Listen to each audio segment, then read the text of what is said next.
제가 최근 성도님들 이렇게 신방을 하면서 그래도 제가 금융권에서 사회 경험을 했던 것이 성도님들의 삶을 공감하는데 도움이 되어 감사하다는 생각을 하게 됩니다.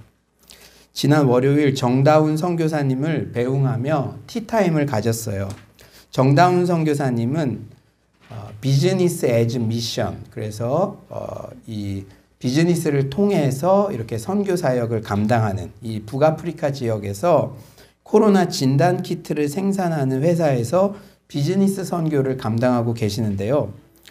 저도 어떻게 보면은 비즈니스 팀 사역이었죠. 국제 학교에 이렇게 본거지를 두면서 지하교회 개척을 하는 협력 사역을 했기 때문에 저는 이 중국 선교지에서의 경험을 나누며 오히려 비즈니스 선교사에게 더 강력한 영권이 요구된다.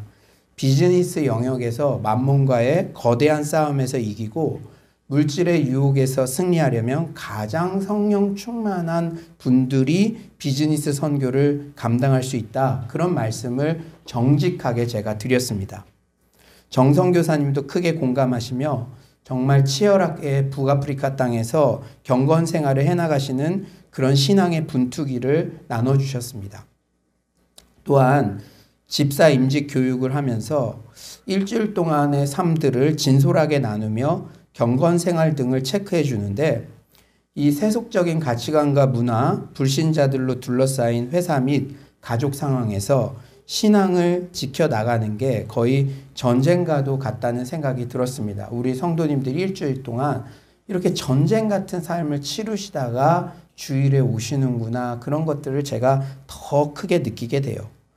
사회생활을 경험해 본 저는 사회생활 하면서도 어떻게든 예배생활, 말씀, 기도생활에 최선을 다하시는 성도님들의 노력과 도전에 진심으로 리스펙한다고 그렇게 말씀드렸습니다. 이처럼 불신자가 다수인 세상에서 예수 믿는 사람이 세상 사람들과 공존하여 살아가는 데는 여러 가지 이 어려움이 있고 세심한 지혜가 필요합니다. 오늘 본문의 아브라함의 상황이 바로 그런 상황이에요. 잘 아시다시피 아브라함은 고향을 떠나 가나안 땅으로 지금 갔죠.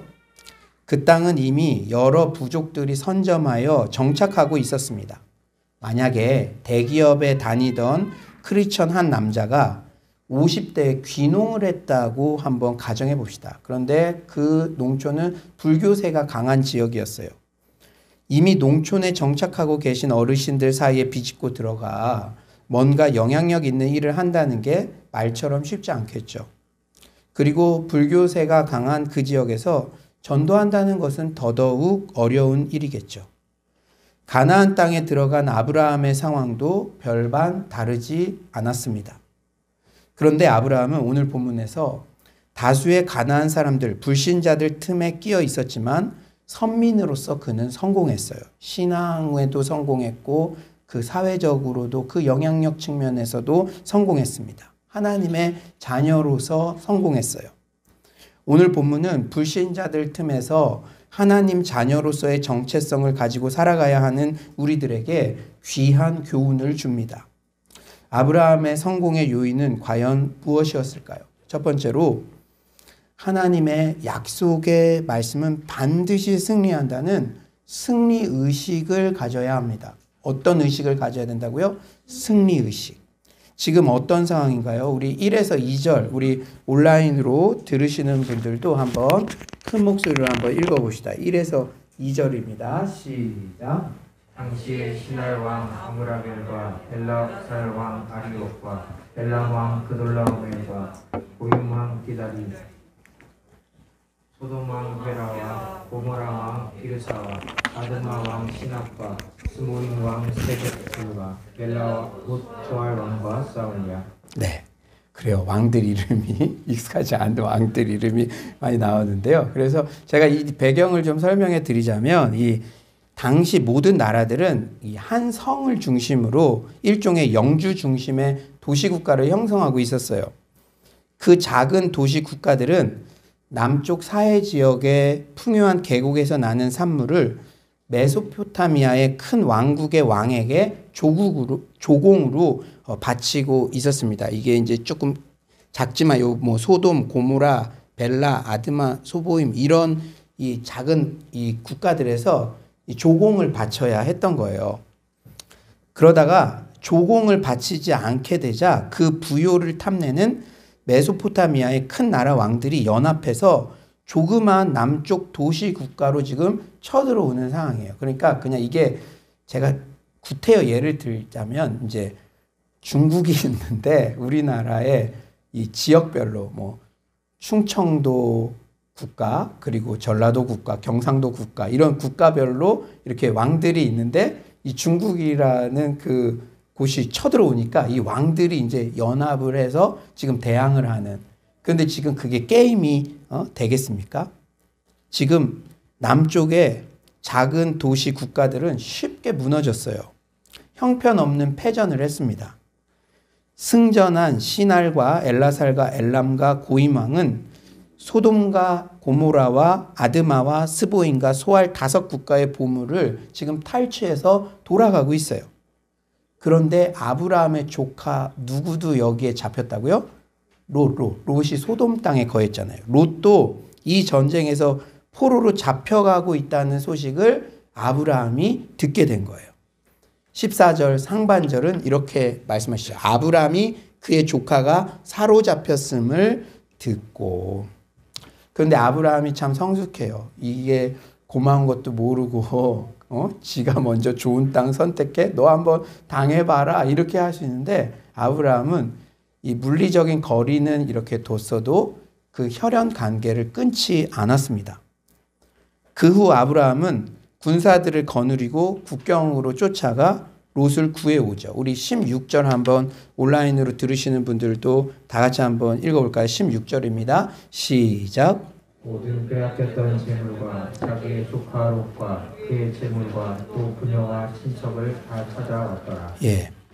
그런데 우리가 성경을 볼 때 오늘 본문 같은 것을 볼 때도 물론 아브라함이 훌륭한 점이 있죠. 그래서 그 아브라함 그 믿음의 선배의 선한 모습들을 쫓아가고 배우는 거 이거 중요한데 근데 더 큰 주제는 이 모든 상황이 하나님께서 아브라함에게 주신 약속의 말씀이 신실하게 성취된 것이라는 거예요. 오늘 본문 바로 전에는 이 아브라함이 롯에게 통큰 양보를 하자 하나님께서 아브라함을 부르시고 동서남북 바라봐라. 저 땅을 너에게 다 줄 것이다. 다시 한번 땅에 대한 약속을 해주시는 장면이 나오거든요. 그리고 그 약속을 받고 그대로 지금 전쟁에서 승리하면서 그 땅들이 뺏기지 않는구나 이런 것들을 체험하게 된 것이죠. 창세기 13장 14에서 15절은 이렇게 약속해 주셨어요. 롯이 아브라함을 떠난 후에 여호와께서 아브라함에게 이르시되 너는 눈을 들어 너 있는 곳에서 북쪽과 남쪽 그리고 동쪽과 서쪽을 바라보라. 보이는 땅을 내가 너와 내 자손에게 주리니 영원히 이르리라. 사랑하는 여러분, 하나님께서는 아브라함에게 약속의 땅을 노략질한 대적들을 무찌르는 승리를 주셨습니다. 본인이 약속하신 대로. 그리고 아브라함은 하나님의 축복으로 약속의 땅을 침략한 대적들을 물리칠 수 있었다는 거예요. 아브라함뿐 아니라 우리 모두는 하나님의 약속의 말씀을 받아 최종 승리가 보장된 인생들입니다. 아멘이십니까? 우린 최종 승리가 보장된 인생들이에요. 요한일서 4장 4절은 말씀하시죠. 자녀들아 너희는 하나님께 속하였고 또 그들을 이기었나니 이는 너희 안에 계신 이가 세상에 있는 자보다 크심이라. 우리는 이긴 팀에 속한 그런 일원들이에요.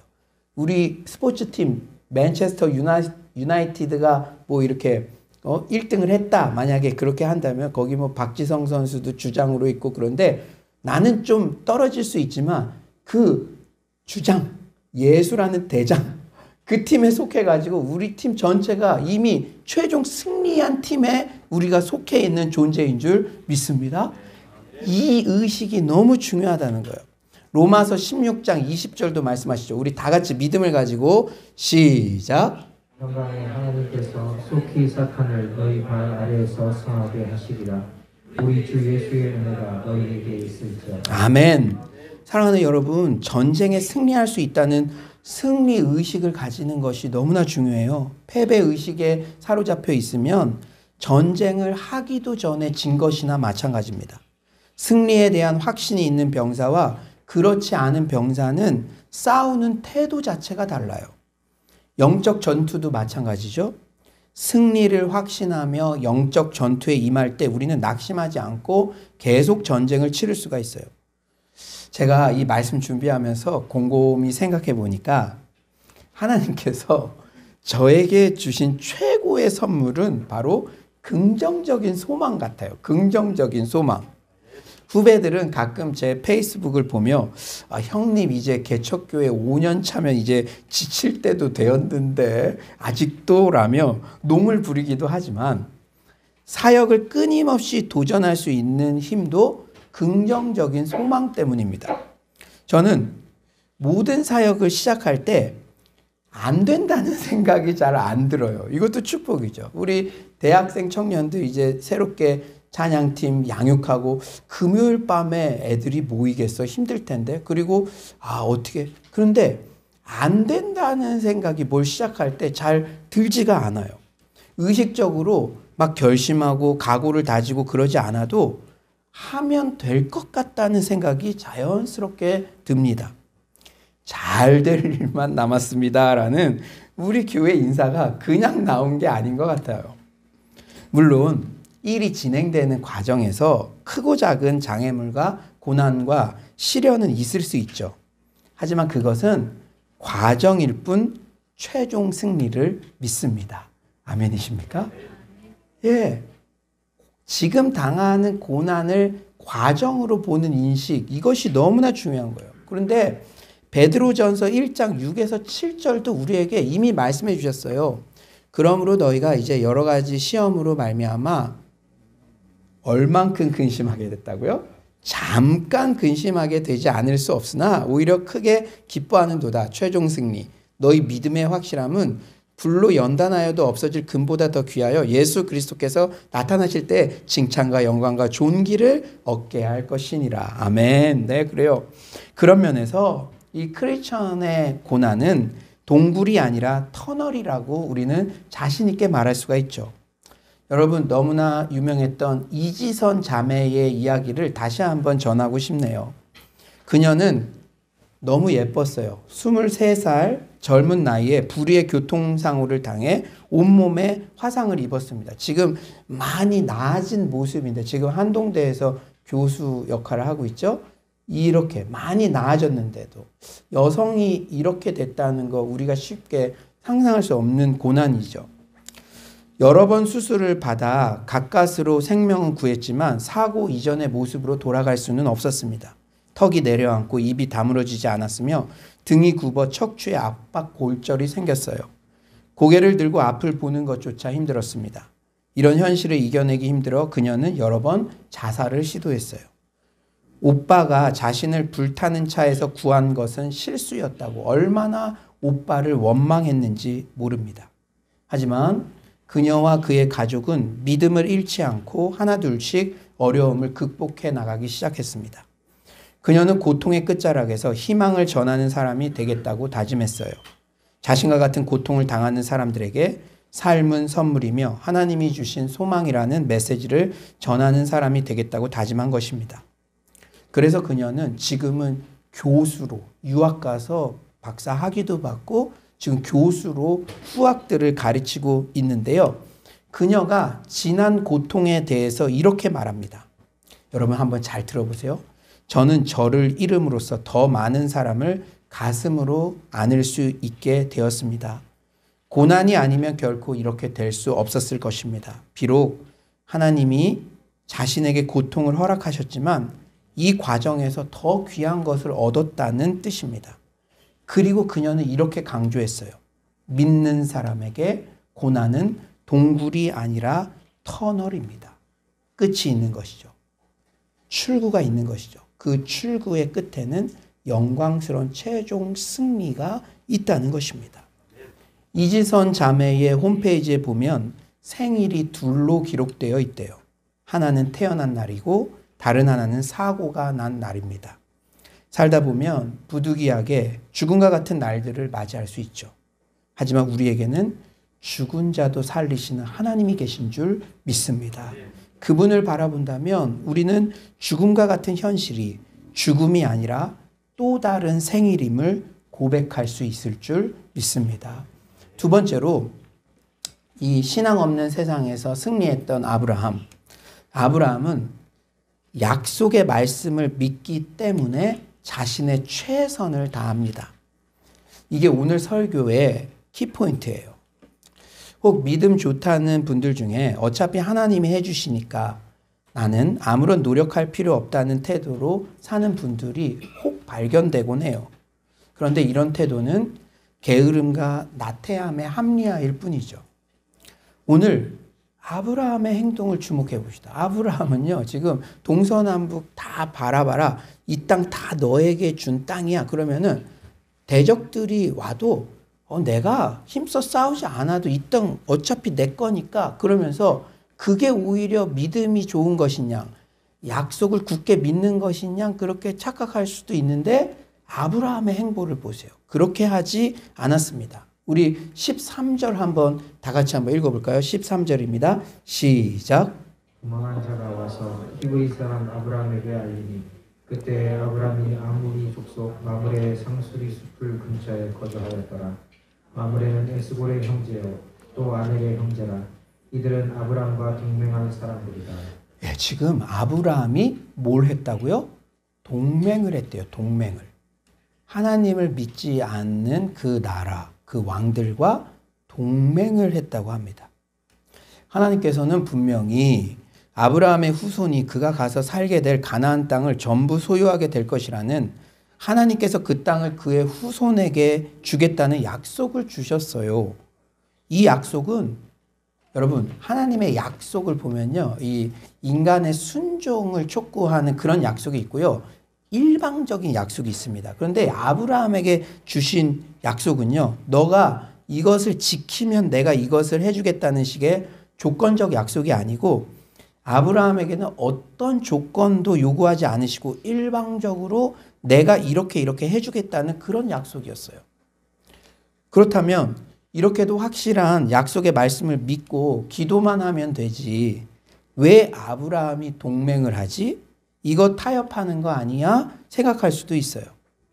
하지만 여러분 우리가 하나님께 열심히 기도하고 말씀의 약속을 받았지만 우리가 최선을 다해서 지혜롭게 행동하는 것 그것도 서로 상반되는 것이 아닙니다.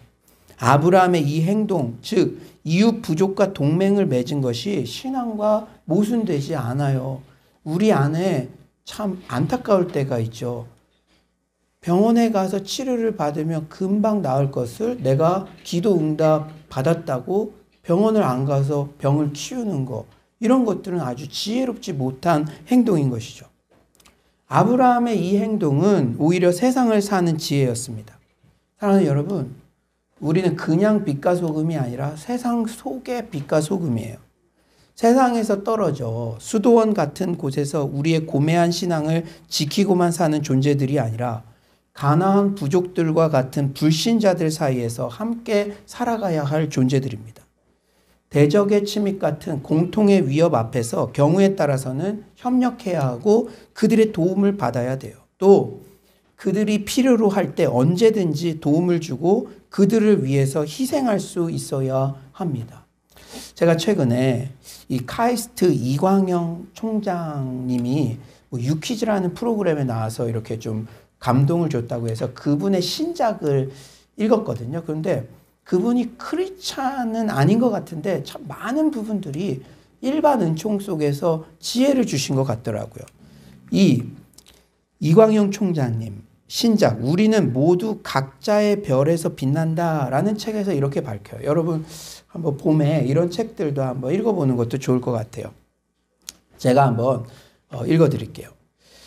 멀리 가고 싶으면 함께 가야 한다. 무슨 일이든 첫 시작은 혼자 하더라도 일을 제대로 진행해 나가려면 반드시 주변 사람의 도움이 필요하다.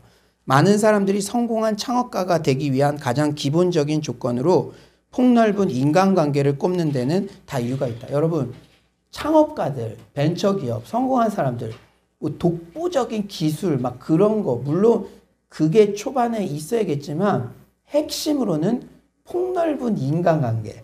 성공한 벤처기업과 성공하지 못한 벤처기업의 큰 차이점이 이 인간관계라고 전문가들이 다 뽑는다는 거예요. 사업을 비롯해 크고 작은 프로젝트까지 무언가를 추진하다 보면 사람이 곧 재산이라는 것을 뼈저리게 느끼는 순간이 반드시 온다. 그런 까닭에 평소 지나가는 인연을 소중히 해야 한다. 우군을 확보하는 가장 확실한 방법은 남을 돕고 봉사하는 것이다. 내가 먼저 도와야 나중에 다른 사람도 나를 도와준다. 다른 사람도 나와 마찬가지로 자신의 꿈이 있고 머리가 좋다. 자기 시간을 희생해가며 나를 도울 이유가 없다. 타인의 도움을 이끌어내려면 내가 먼저 남을 도와야 한다. 평상시에 남을 돕는 일을 많이 하다 보면 어느덧 나에 대하여 호감을 가진 사람들이 늘어나고 나를 돕는 사람들이 생겨나게 된다. 여러분, 고개가 끄덕여지잖아요. 고개가 끄덕여져요. 우리가 신앙이 있다고 해서 우리만 독불장군으로 우리만 그런 게 아니라 이 믿지 않는 자들에게도 우리 이 크리스찬들도 그렇잖아요. 어떤 환경 문제라든지 이런 것들은 우리가 함께 그들과 연대해서 그런 가치들을 위해서 그 성경적인 가치관들이 잘 이 사회 속에서도 적용될 수 있도록 함께 힘써야 한다는 것이죠. 우리가 참 이렇게 지혜롭게 행동하는 거, 이것이 또 협력하는 거, 이 신앙과 결코 위배되지 않는다는 사실을 여러분 인식하시기 바랍니다. 여러분, 모든 설교는요, 이 시점에 이런 설교를 듣게 하시는 이유가 있는 것이거든요. 여러분 고민했던 부분들에 대해서 잘 적용하시기를 바랍니다. 우리 다음으로 14절을 한번 다 같이 한번 읽어볼까요? 14절입니다. 14절 시작. 아브라함이 그의 조카가 사로잡혔음을 듣고 집에서 길리고 훈련된 자 318명을 보내고 단까지 쫓아가서. 네, 여기에도 지금 흥미로운 표현이 있어요. 집에서 길리고 훈련된 자 318명. 아브라함이 집에서 훈련시킨 사병들이 있었다는 거예요. 동서남북 적당 어차피 우리한테 다 줄 거니까 그냥 있었던 게 아니라 집에서 사병들을 훈련시켰다는 거예요. 그런 약속의 말씀을 딱 듣고도 아브라함은 하나님이 어차피 약속의 땅 내게 주셨는데 어차피 승리하게 해주실 텐데 하며 자신의 노력을 소홀히 하지 않았어요. 힘을 키웠습니다. 영향력을 키웠어요. 할 수 있는 것들을 했어요. 우리가 신앙생활을 하며 오해하지 말아야 할 부분이 있습니다. 물론 전쟁은 하나님께 속한 거예요. 우리 인생 전체의 결과는 하나님의 손에 있습니다. 하지만 우리가 감나무 밑에 누워서 감 떨어지기만을 구해서는 안 되죠. 하나님의 도우심은 나는 아무것도 안 하는데 그냥 해주시는 게 결코 아닙니다. 여러분, 이 유비를 잘 기억하십시오. 하나님의 도우심. 어린 아들이 힘겹게 노를 저을 때 아버지는 어떻게 하십니까? 아들 손을 이렇게 같이 감싸고 함께 힘을 더해 노를 더 저어주잖아요. 그러면서 아들도 성장하고 배우는 거예요. 하나님의 우리를 향한 도우심은 우리가 노를 그냥 놓고 널브러져 있고, 물론 그럴 때도 하나님께서 전적으로 개입하실 때가 있죠. 그러나 하나님께서 바라시는 도우심은 우리의 노를 같이 잡아주고 같이 힘을 도와주신다는 것이죠. 기도 생활도 마찬가지입니다. 만약 제가 일주일 금식하면서 이 컵을 저 뒤쪽 출입문으로 공중부양하게 해주세요, 옮겨주세요, 간절히 구하면 일주일 동안 아무리 제가 금식을 하고 3-4시간 철야를 하고 그래도 하나님은 이렇게 응답하실 거예요. 네 손으로 직접 옮겨라. 제가 지금 들고 가면 되잖아요.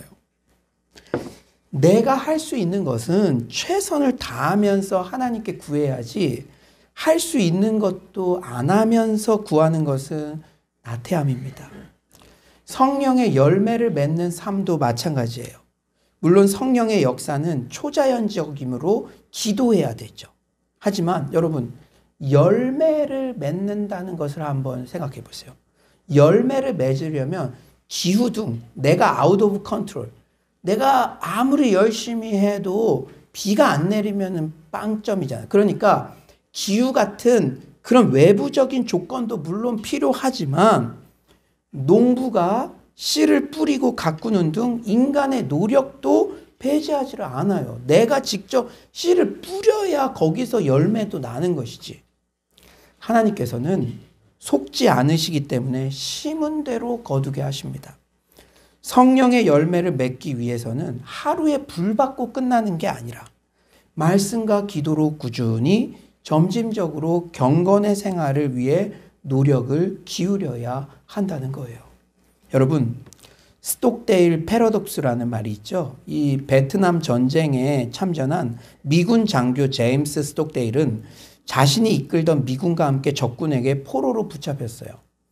이후 하노이 포로 수용소에서 온갖 고문과 고초를 겪으며 죽음과 사투를 벌인 시간이 8년이었습니다. 종전 소식과 함께 귀환한 스톡데일은 그 오랜 시간을 버틸 수 있었던 비결에 대해 희망으로 일관된 낙관주의가 자신을 살린 건 아니었다고 말해요. 오히려 이번 크리스마스에는 석방이 되겠지. 다음 부활절에는 집에 돌아갈 수 있을 거야. 라며 섣부른 기대만 가졌던 사람들은 대부분 실망하여 죽음을 맞이했대요. 동아줄처럼 깍 움켜진 희망이 꺾일 때마다 크게 실망했고 반복되는 상실감이 삶의 의욕을 빼앗았던 것입니다. 이와 반대로 고통스럽지만 상황을 정확하게 직시한 사람들, 언젠가는 풀려날 수 있을 것이다. 하지만 지금 당장은 어렵다라며 묵묵히 체력을 다졌던 이들은 최후까지 살아남을 수 있었습니다. 후일 스톡데일 패러독스라고 불리게 된 그의 이야기는 무조건적인 낙관이 불러오는 폐해를 잘 설명해 줍니다. 진정한 긍정은 주어진 현실을 있는 그대로 인정한 후 아주 작은 것이라도 지금 할 수 있는 일을 찾는 태도라는 것을 여러분 잊지 마시기 바랍니다. 세 번째로 아브라함은 결정적 순간에 세상과는 다르게 선택했다는 거예요. 여러분, 우리가 동맹을 할 수도 있고요. 지혜를 발휘할 수 있는데 결정적 순간에는 다르게 선택해야 됩니다. 아브라함이 이게 있었어요. 특히 개인의 물질의 번성보다 하나님의 영광을 추구했어요. 우리가 세상 속에 사는 것이지 세상에 동화되라는 말이 결코 아닙니다. 아브라함처럼 필요에 따라 불신자들과 협력하는 지혜를 발휘하는 때에도 결코 신앙인의 거룩을 훼손해서는 안 되죠. 마태복음 5장 13절 우리 다 같이 한번 읽어볼까요? 5장 13절 시작. 너희는 세상의 소금이니 소금이 만일 그 맛을 잃으면 무엇으로 짜게 하리요? 후에는 아무 쓸데없어 다만 밖에 버려져 사람에게 밟힐 뿐입니다. 승리하고 돌아온 아브라함에게 소돔 왕은 매력적인 제안을 하죠. 21절에 보니 소돔 왕이 아브라함에게 이르되 사람은 내게 보내고 물품은 너가 다 가져라. 이 물질에 대한 유혹이에요. 그런데 아브라함의 대답이 어떠합니까? 참 멋있어요. 23절 우리 다 같이 한번 읽어볼까요? 시작. 내 말이 내가 아브라함으로 치부하게 하였다 할까 하여 내게 속한 것은 실한 오락이나 들매끈 한 가닥도 내가 가지지 아니하리라. 하하하.